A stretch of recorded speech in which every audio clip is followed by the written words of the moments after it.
12장 13절에서 23절 말씀을 통해 애굽으로 피신했다가 돌아오는 예수님 가족이라는 그러한 말씀의 제목으로 은혜 나누겠습니다. 헤롯은 동방 박사들이 예수님을 찾고 난 뒤 자신에게 와서 알려줄 것이라 생각하였습니다. 하지만 동방 박사들은 12절 말씀과 같이 헤롯에게 돌아가지 말라라는 주의 사자의 그러한 지시함을 받고 다른 길로 고국으로 돌아갑니다. 이 사실을 알게 된 헤롯은 분노하며 아기 예수를 찾아 죽이려 하였습니다.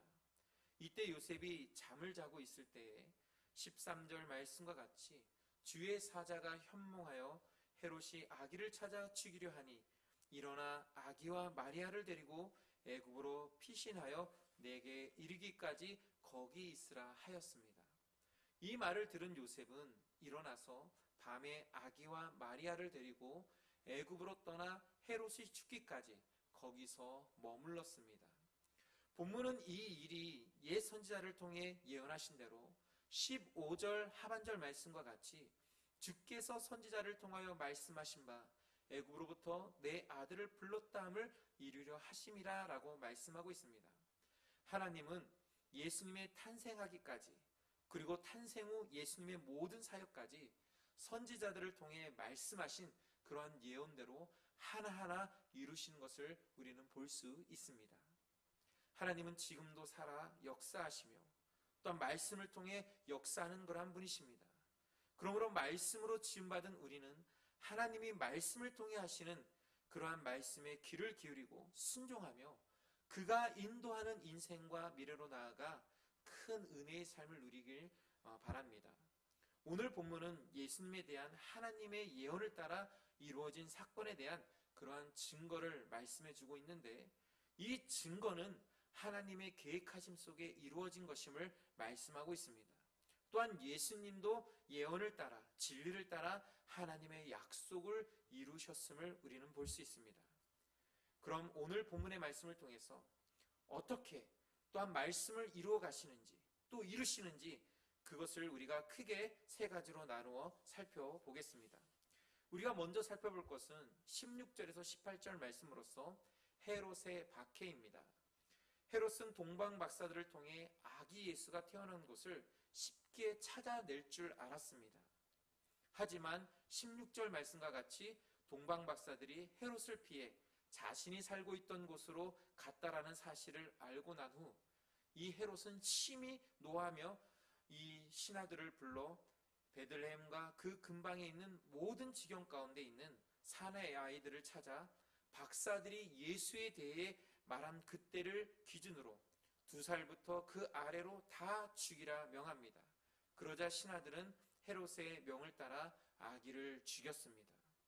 유대인들은 아무 이유 없이 2살부터 그 아래에 있는 사내 아기들이 죽임을 당하자 베들레헴과 그 근방의 모든 동네들이 슬픔에 잠기게 되었습니다. 이러한 일들이 나타날 것이라는 사실을 안 예레미야 선지자는 17절에서 18절 말씀과 같이 이렇게 예견을 했습니다. 라마에서 슬퍼하며 크게 통곡하는 소리가 들리니 라헬이 그 자식을 위하여 애곡하는 것이라 라고 말씀하고 있습니다. 라마는 이 베들레헴의 북쪽 베델에 이르는 도료변에 위치하고 있는데 이 라마는 특히 유대 나라가 멸망하고 유대 사람들이 포로로 잡혔을 때에 이 바벨론으로 가기 전에 이 포로들이 모였던 집합 그러한 장소이기도 합니다. 또한 라헬이 이 근방에서 베냐민을 찾다가 죽은 후 장사되었던 곳이기도 합니다. 이러한 곳에 헤롯이 자신의 왕권을 지키기 위해 또 그 명분을 가지고 2살 아래 아기들을 학살하자 이 일을 당한 베들레헴과 그 근방에 있던 사람들이 슬픔과 통곡의 소리가 메아리치며 라헬이 겪었던 고통과 또 포로로 잡혀가기 전 붙잡혀 통곡하는 유다 사람들의 그 슬픔이 다시 일어났습니다. 그 슬픔이 얼마나 컸던지 헤롯의 학살로 인하여 아기를 잃은 어머니들은 어떠한 위로도 받기를 거절하고 원통하며 괴로워하였다라고 말씀하고 있습니다. 그래서 18절 하반절에는 그 그가 자식이 없으므로 위로받기를 거절하였다라고 말씀하고 있습니다. 이렇게 예수님의 탄생은 죄로 인하여 사는 자들에게는 불행이 되고 죄에서 구원을 받고자 하는 자들에게는 기쁨이 되는 것을 볼 수 있습니다. 그러므로 예수님을 믿는 것이 짐이 되고 고통이 되며 평안을 잃어버리는 일들이 되지 않기를 바랍니다. 예수님을 믿음으로 기쁨이 되고 행복이 되며 감사와 즐거움이 되기를 바랍니다. 그래야 하나님을 온전히 믿고 섬기며 우리에게 주신 구원의 즐거움으로 하나님을 찬송하며 경외하는 그러한 삶을 사는 우리 모두가 되어지기를 원합니다. 두 번째로 우리가 살펴볼 것은 19절에서 21절 말씀으로서 이스라엘로 돌아온 그러한 예수님입니다. 하나님은 주의 사자를 통해 요셉에게 위기의 상황을 알려주므로 요셉이 아기 예수와 마리아와 함께 애굽으로 피할 수 있도록 인도해 주셨습니다. 그래서 요셉은 아기 예수와 마리아와 함께 헤롯을 피하여 애굽으로 피신하여 그곳에서 주의 사자의 지시가 있을 때까지 머물게 되었습니다. 그리고 세월이 지나 19절 말씀과 같이 헤롯이 죽자 주의 사자는 애굽에 있는 요셉을 찾아가 현명하여 20절 말씀과 같이 일어나 아기와 그의 어머니를 데리고 이스라엘 땅으로 가라 하시며 아기의 목숨을 찾던 자들이 죽었다라고 알려주셨습니다. 하나님은 우리의 인생을 아시는 분이며 우리의 미래를 아시는 분이십니다. 또한 우리가 어떻게 살아야 하는가를 우리에게 또한 알려주시는 그러한 분이십니다. 그러기에 우리는 그 하나님의 말씀을 따라 그가 인도하시는 그러한 길로 나아가는 우리 모두가 되어지기를 원합니다.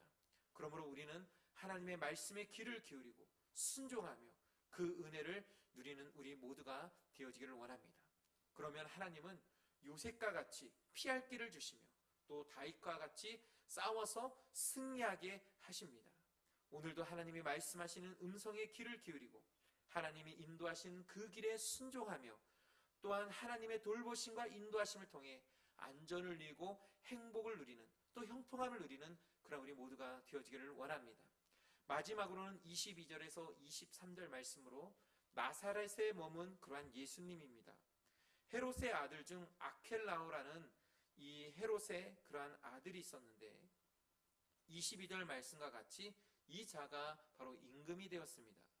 이 소식을 들은 요셉은 혹시 헤롯 왕이 살아있을 때에 예수에 대한 한을 품고 또한 지시하지 않았을까, 또한 그러한 두려움을 갖게 되어집니다. 그래서 무서워했다라고 말하고 있습니다. 그러자 주의 사자가 다시 요셉에게 현몽하여 돌아온 베들레헴에서 갈릴리 지방으로 떠나가 그곳에 작은 나사렛이라는 동네로 가게 하셨습니다. 그러자 요셉은 말씀에 순종하여 23절 말씀과 같이 나사렛이라는 동네로에 가서 살게 되었습니다. 그래서 예수님은 이곳에서 어린 유년 시절과 또 청년 시절과 또 사역을 준비하는 그러한 시기를 여기에서 보내게 되어집니다. 이 모든 가정도 23절 말씀과 같이 선지자로 하신 말씀에 나사렛 사람이라 칭하리라 하는 그러한 말씀을 이루려 하셨다는 것을 또한 보게 되어집니다. 그러므로 하나님이 계획하신 모든 일들은 하나님에 의해 이루어졌고 또한 이루어지고 있다라는 사실을 기억하시고 그러기에 우리도 말씀의 그러한 근거를 가지고 우리가 또한 그 말씀의 능력 가운데 살아가는 우리 모두가 되어지기를 원합니다. 믿음의 사람은 말씀으로 이루어지는 삶을 살 때에 바로 능력의 삶을 살 수 있고 또한 평안한 그러한 삶을 살 수가 있는 것입니다. 이제 말씀을 맺겠습니다. 헤롯은 자신의 왕권을 지키기 위해 아기 예수를 죽이고자 하였지만 하나님은 예수님을 애굽으로 또한 나사렛으로 인도하며 하나님의 말씀을 이루셨습니다. 그러므로 하나님의 말씀은 1.1획도 틀림없이 이루어졌고 앞으로도 이루어질 것입니다. 그러므로 말씀으로 지음받은 우리는 말씀을 따라 살아감으로 인하여 하나님의 은혜 아래 살아가는 우리 모두가 되어지기를 원합니다.